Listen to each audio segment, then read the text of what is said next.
What is up, everyone? Welcome back to another episode of the Fantasy Fellow Show. Happy St. Patrick's Day. Happy Selection Sunday. March Madness brackets out later this afternoon. It's about 1 o'clock as I record this, so they're not quite out yet. But in this video, we're going to hang out and look at the first wave of the NFL free agency. It was one of the more wild free agency weeks that I can remember in the last handful of years. A lot of player movement and some big names, and we're going to just break it down for you guys and give you kind of my quick fantasy takes.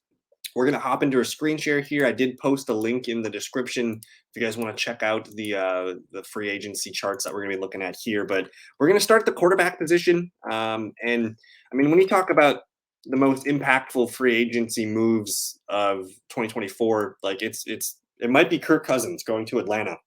He immediately makes them, not just an NFC South, division winning threat, but they probably can make some noise in the playoffs as long as he's fine with that ACL or the Achilles injury.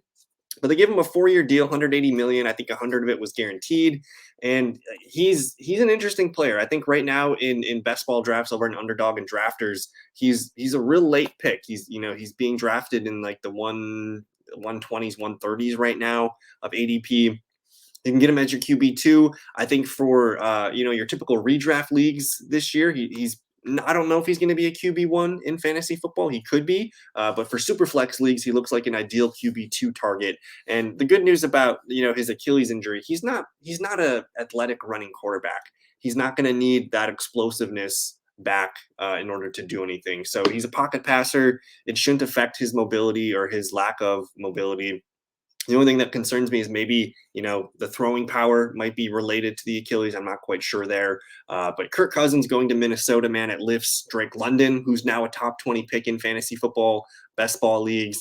Bijan Robinson has hopped Brees Hall as the RB2 now. He's probably the 4th or 5th overall pick off the board. And I've seen Kyle Pitts go as high as the late 5th, early 6th round of draft. So Kirk Cousins just lifting Atlanta up, those skill players getting boosted, and it makes them it probably makes them the favorite to win the NFC South, I would say right now. I think the next guy on the list here, Baker Mayfield, I'm glad that he got his deal. It's a great redemption story after being bounced around for a little bit and finding a home in Tampa Bay and actually looking really, really solid. He helped Mike Evans continue his 1,000-yard streak, and Mike Evans got paid for another couple of years. We'll talk about him later.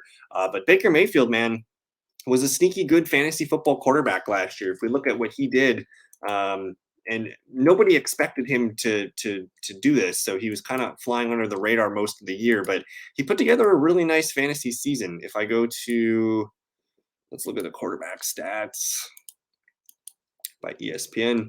I mean, he was the top 12 quarterback. He finished 11th last year, over 4,000 yards, 28 touchdowns, 10 interceptions. Like that is a really nice season, and you can get him as your quarterback too in fantasy best ball drafts right now. He's going to be a super flex QB2 option. They got Evans, they got Godwin back, they got Cade Otton at tight end, Trey Palmer's there as a wide receiver 3, Rashad White's still there. That I expect them to maybe add a running back in or the draft yet, maybe free agency.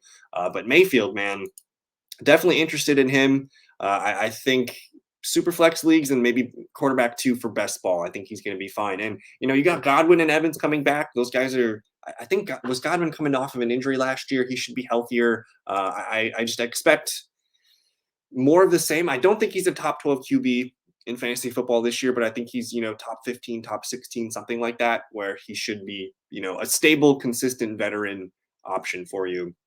The third highest quarterback contract to go out this year was Gardner Minshew. And when they signed Minshew, that basically took them out of the runnings for Justin Fields. And you're going to have Gardner Minshew competing with Aiden O'Connell for QB1 this summer. I thought Aiden O'Connell was okay. I mean, he's clearly a backup level kind of quarterback here. Minshew, despite looking good with the numbers and stuff, he's still not a very good quarterback, but he does add a little bit of value to the receiving game. We saw that with Michael Pittman Jr. and a couple other players. He's a functional quarterback, I guess I'm trying to say. I don't think he's a top, 20 quarterback in the league, but I think he's maybe fringe top 25, top 30 for sure. So he's going to bring a little bit of veteran stability to that offense. Devontae Adams, Jacoby Myers. I like Michael Mayer as a tight end breakout this year in his second year.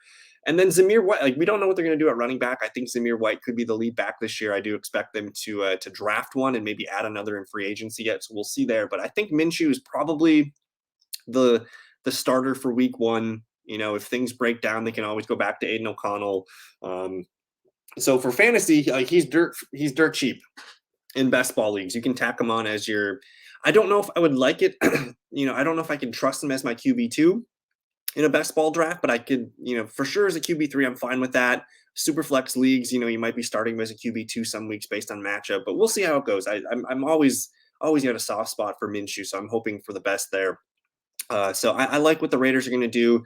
They're kind of not in a position to draft a good quarterback this year. They're probably, you know, looking real hard at Bo Nix right now. I think they're out of the running for a top 4 QB with Minnesota now looking like they're going to move up and maybe get either, you know, Drake May or JJ McCarthy, something like that. So the Raiders, you know, you might be looking at Minshew starting most of this year and, you know, maybe reevaluating quarterback next year. So we'll see. And then we're just going to get to, you know, some not so important deals here. Tyrod Taylor backing up Aaron Rodgers for the Jets. They gave him a decent 2-year, $18 million deal. Nothing really interesting for fantasy. You know, Rodgers, though, if he does get hurt, we're going to be looking at Tyrod on the waiver wire as a fringe, you know, super flex option. Sam Darnold is interesting. So 1 year, $10 million deal. This is, you know, this is backup, almost fringe starter quarterback money. Don't know what they're going to do. The Minnesota Vikings made that trade with the Texans the other day to get that other first round pick.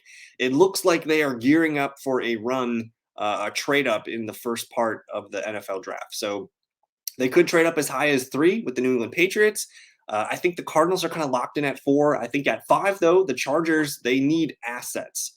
If they don't want to take Malik Neighbors or Odunze or Bowers or, you know, an elite receiving option, they could elect to trade down with Minnesota, move back to 11, pick up 23, get 2 first-round picks and some other assets for it. So we'll see. Either way, Sam Darnold's going to get a rookie quarterback introduced there as competition at the NFL draft, whether it's JJ McCarthy or Drake May. I don't think it's going to be Jaden Daniels. I think it's either May or McCarthy. And if it is McCarthy, Darnold's probably the starter week 1. JJ McCarthy's still really, really young. I don't even know if he's 21 years old yet. So I would expect Darnold to be the guy to start week 1. Don't expect him to start the whole season, though. I think for best ball purposes, I'm not really interested in drafting Sam Darnold. Dynasty leagues, you can maybe, I would probably try and sell him now if you can before a rookie quarterback gets drafted.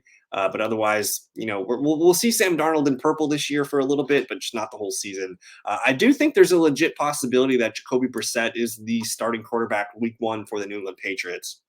Now, still don't know who the number 2 quarterback is going to be off the board, whether it's Jaden Daniels or Drake May to Washington. I think if Drake May is there at 3 for New England, I think they run that pick in and they're fine.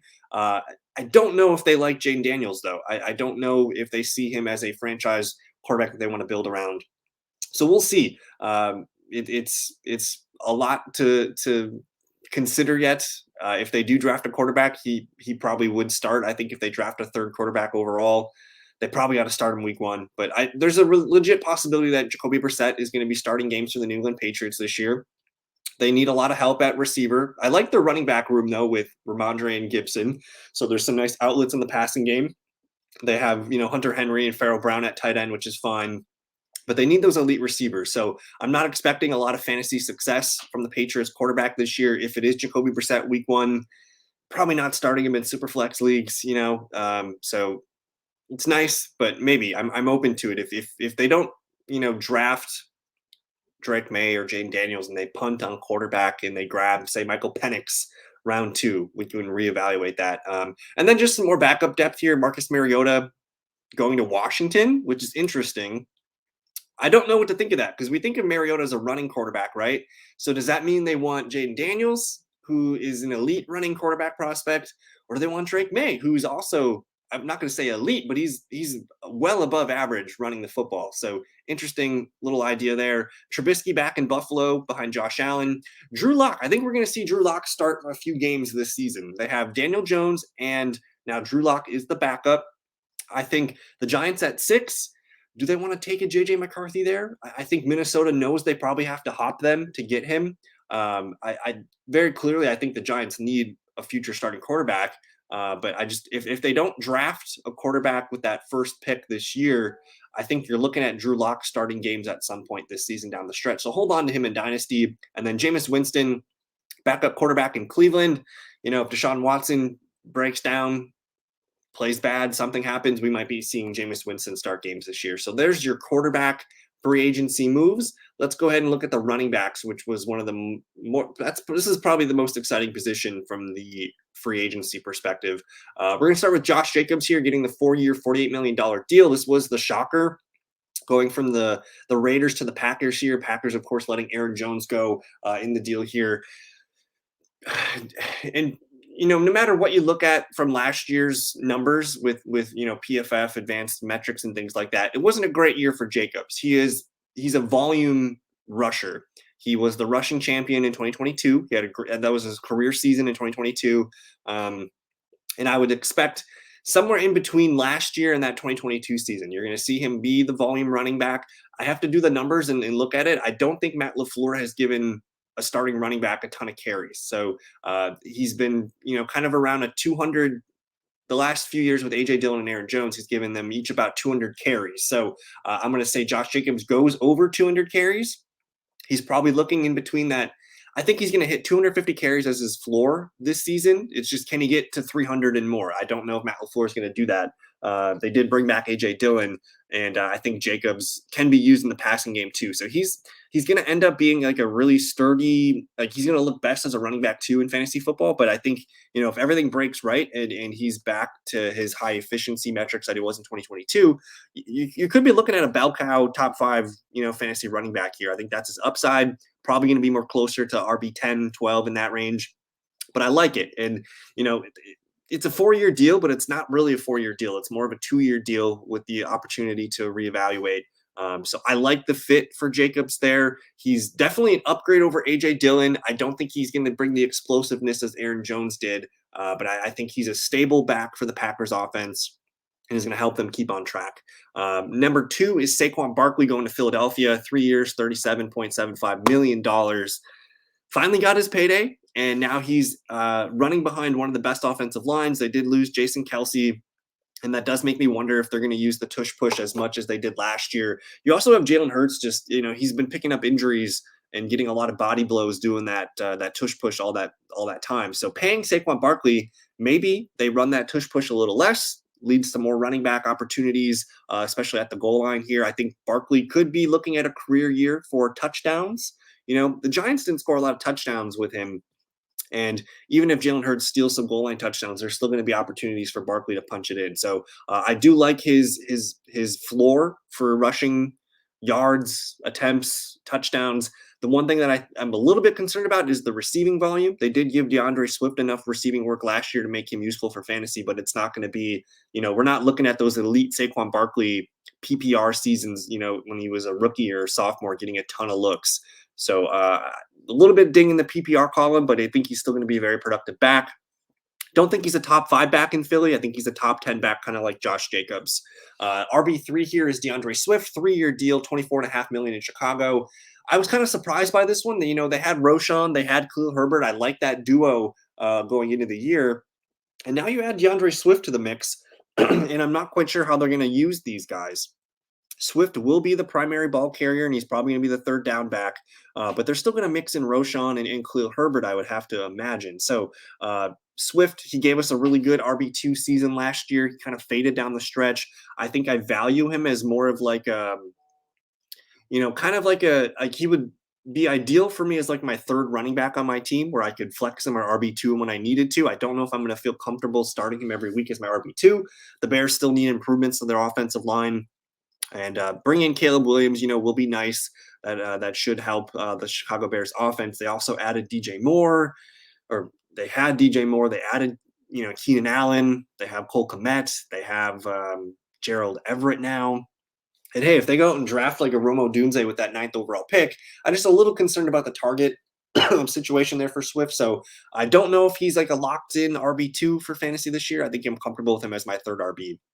Tony Pollard Going to the Tennessee Titans, 3-year deal, $24 million. I kind of like the move here. The Titans are surrounding Will Levis with offensive weapons. Bringing in Tony Pollard to go with Tajay Spears is a pretty nice RB duo. They did, pay a ton of money for Calvin Ridley, but hey, it's Ridley, DeAndre Hopkins, Traylon Burks, and then you got Chico Conquo. Like on paper, it's a nice little cluster of weapons for Will Levis. And the threat of being able to throw the ball should allow the running game to perform pretty well. And Brian Callahan, the new head coach over there, coming from Cincinnati, they're going to leave a lot of 3 wide receivers on the field as their base set.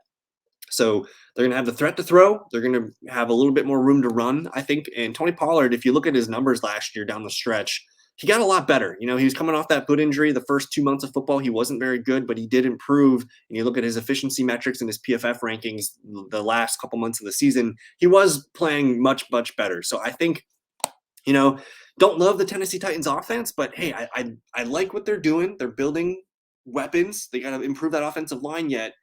We don't know if Will Levis is going to be any good yet, but I think there's opportunity for Tony Pollard to be a nice running back too. I'd rather have Tony Pollard as my RB2 than DeAndre Swift, I would say, for this season.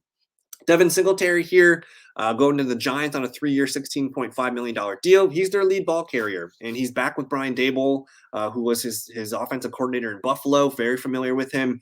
I kind of like Devin Singletary, as like a volume running back 2 play, not a high-end RB2, but a guy that's going to get the ball 15 to 18 times per game. He's only going to get 5 or 6 touchdowns on the year, but he's going to be out there catching passes. He's going to be getting the carries on a bad team. Yes, but volume, volume is king in fantasy football. So I like Singletary. I think he's one of the best values in best ball drafts right now in that 9th round range.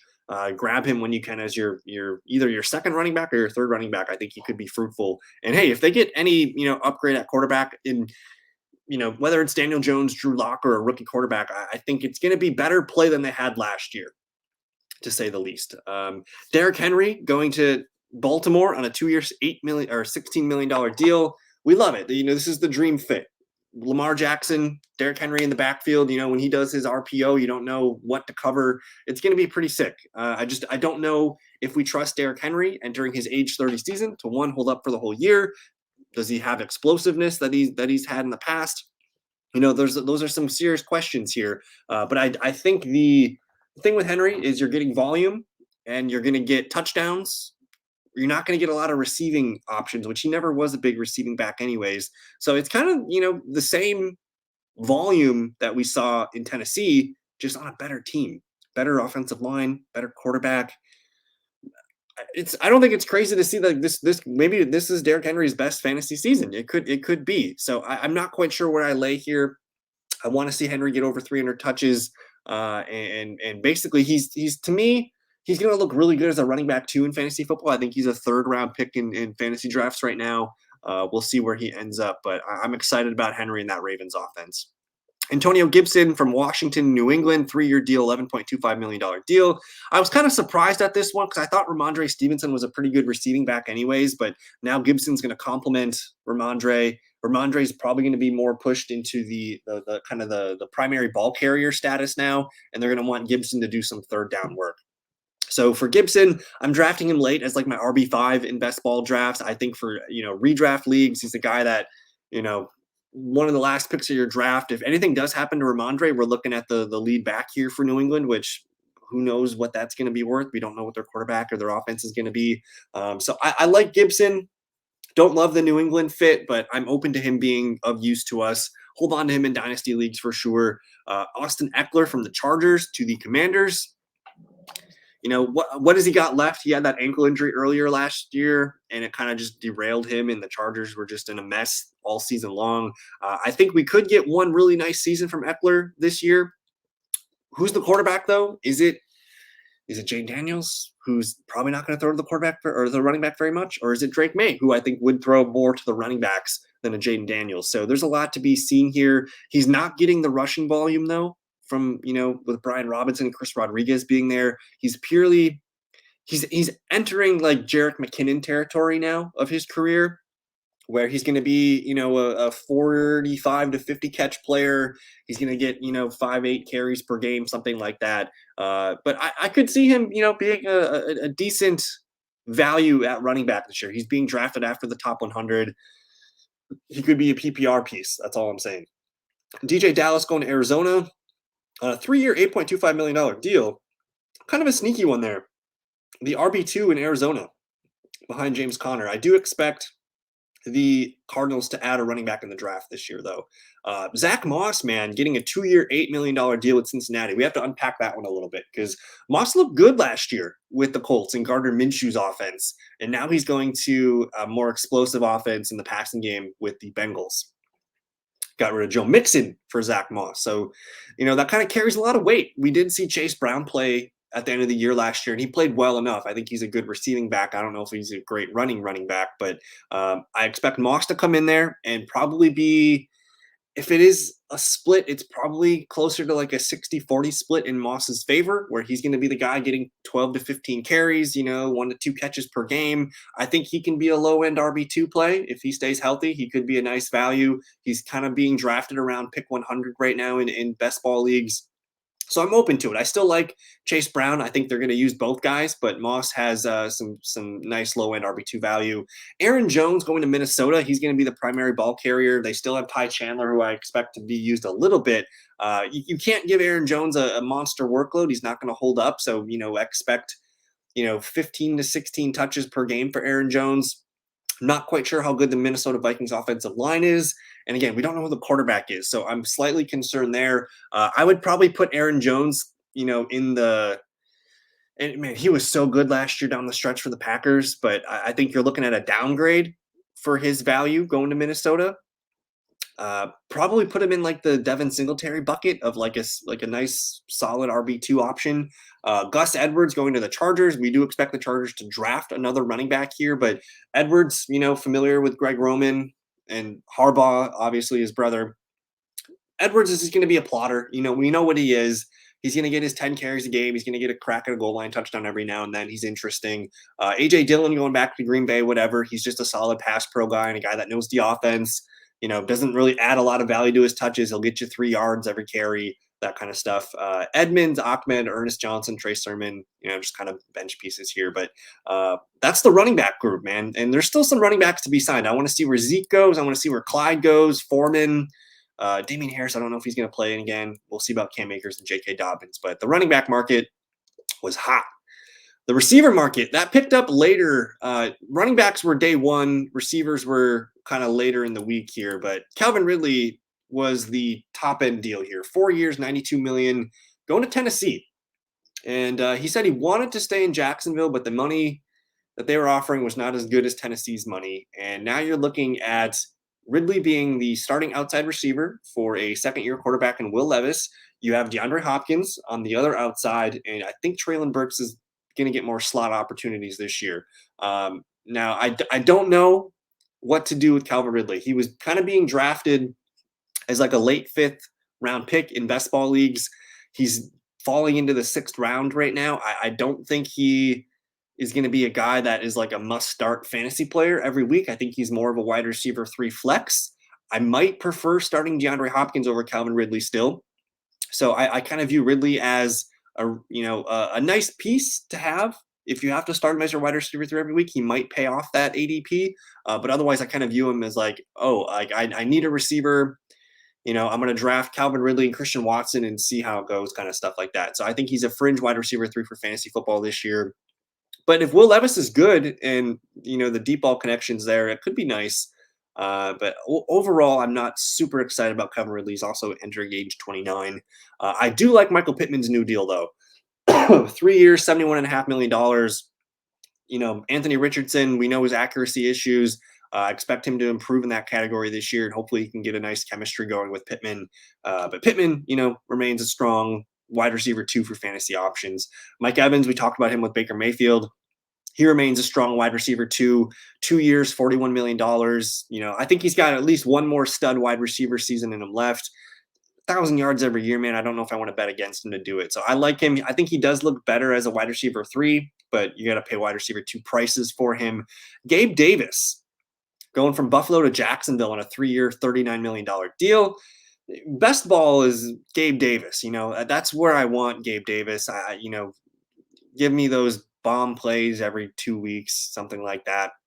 I think he's a good fit for the Jags offense. You got Christian Kirk and Evan Ingram doing the dirty work in the middle. They still need another outside receiver here, but for Gabe Davis to be a deep threat here, I think helps a lot. They also needed a big physical receiver. They didn't have a big physical receiver last year who can help in the run game. So I think this is a net positive, actually going from Ridley to Gabe Davis. I want to see the Jags add one more receiver, though, whether that's in the draft. They could bring back Zay Jones, who's been nice there with Trevor Lawrence here, but I like the move. Don't really know if I'm going to care about Gabe Davis for redraft purposes, but for best ball, I'm fine with his ADP. Darnell Mooney, Chicago to Atlanta, 3 years, $39 million deal, the same as Gabe Davis. I actually really like this move here, putting him in as the wide receiver 2 in that offense behind Drake London. He might be behind Kyle Pitts in targets, so I would expect, 70 to 90 targets, I think, as the wide receiver 3 here. And who knows, maybe he could impress and go over that number. But I think he's going to be a very nice late best ball piece. Not a guy we're really interested in redraft leagues. Maybe, he could be like a Jordan Addison version. If you think back to the Vikings offense with JJ, you have London and JJ as the number 1 receiver. Pitts to Hawkinson, very similar there. But Jordan Addison, man, he popped off for big plays. I think that's got some opportunity. So he's going to be a wide receiver 3 some weeks when he hits. Kendrick Bourne to New England, back to New England, coming off a bad ACL injury. Not sure if I'm interested in here, but maybe. Curtis Samuel, I actually really, really like this one. Going to Buffalo on a 3-year, $24 million deal. We've seen Buffalo succeed with those, those quick, smaller slot type players. Whether it's been Cole Beasley or some of the other names in the past. But Samuel is going to come in and compete for wide receiver 2 duties with Khalil Shakir. He's a pretty good value right now in best ball leagues. I don't know if he's going to be a wide receiver 3 for fantasy football, but I definitely want him on my bench. Like, I want Buffalo wide receiver 2. If he is the wide receiver 2 in Buffalo, I might be pushing him up my boards. If he's getting 5-6 catches per game and getting a carry or 2, he could be a nice piece. Curtis Samuel's a value. T. Higgins, he signed his franchise tag, requested the trade. We'll see how that goes. I think for now, continue drafting him in the 4th round. If he stays on the Bengals, cool. But if he goes somewhere and he can be the team's alpha wide receiver 1, you're getting a good value there. Devin Duvernay, whatever, Jacksonville punt return. Marquise Brown on a 1-year deal. The Chiefs. The Chiefs were in on a couple receivers in free agency, and they did settle with Marquise Brown on a 1-year, $7 million deal. I think he's going to fill the Marquez Valdes-Scantling role. He's going to run a lot of routes. He's going to run a lot of deep routes. He's going to make 3-4 plays a game. And he's a pretty good improvement to this offense. I think Marquez Valdes-Scantling, who got cut, was very, very frustrating. Just one, being a Packer fan and watching him, for the Chiefs last year. But Brown's dependable.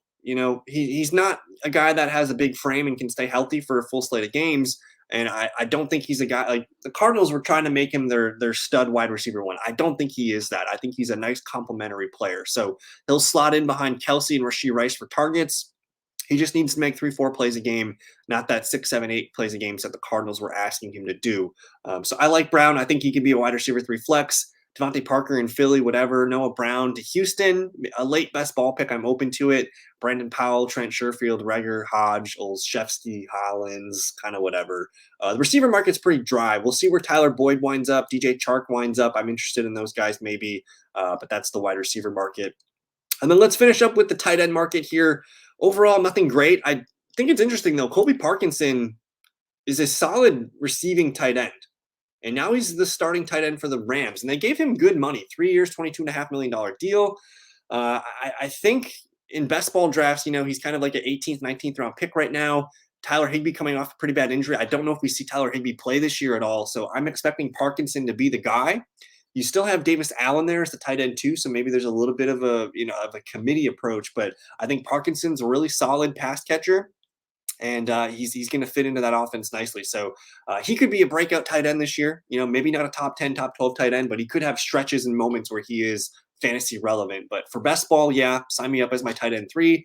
I think Noah Fant going back to Seattle is a huge deal. They lose Parkinson and they lose Will Dissly. Look at all 3 of these tight ends were on Seattle last year and they all got paid.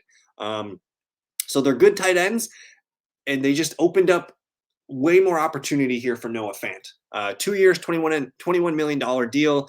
That's the most average for a tight end in this year's free agency class, about $10.5 million.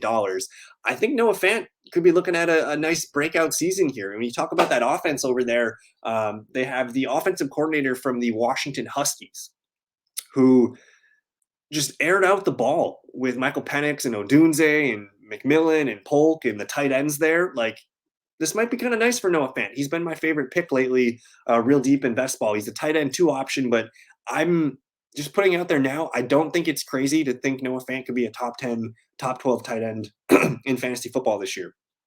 You know, they're going to run a lot of 3 wide receiver stuff, and there's really no competition left anymore at tight end for snaps there. So I like Noah Fant.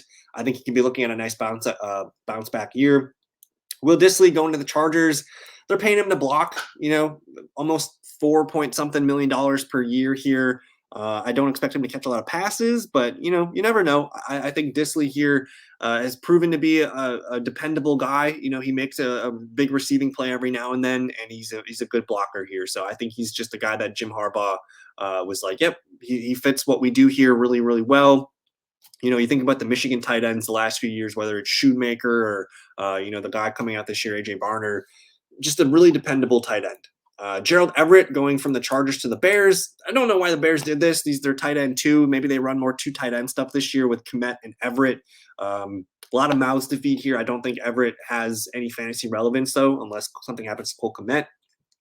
Charlie Warner backing up Kyle Pitts here in Atlanta. Troutman back to Denver. Jonnu Smith is kind of a sneaky one. They did not pay him well at all. $4.2 million for 2 seasons here. But he's a starting tight end, man. He's going to be very volatile, but best ball leagues, that's, what we're looking for is a tight end 2 or 3. And they don't throw to the tight end a lot more, but they really haven't had an athlete. Well, they had Jasicki, but he really can't block. I think Jonnu can block, and he can be a weapon in the passing game here. So maybe he's the number 3, number 4 target guy in Miami. He's worth a dart throw at the end of drafts. And Mike Jasicki, man, Cincinnati, maybe they run him out there as like a big slot receiver, something like that, fill in some Tyler Boyd holes.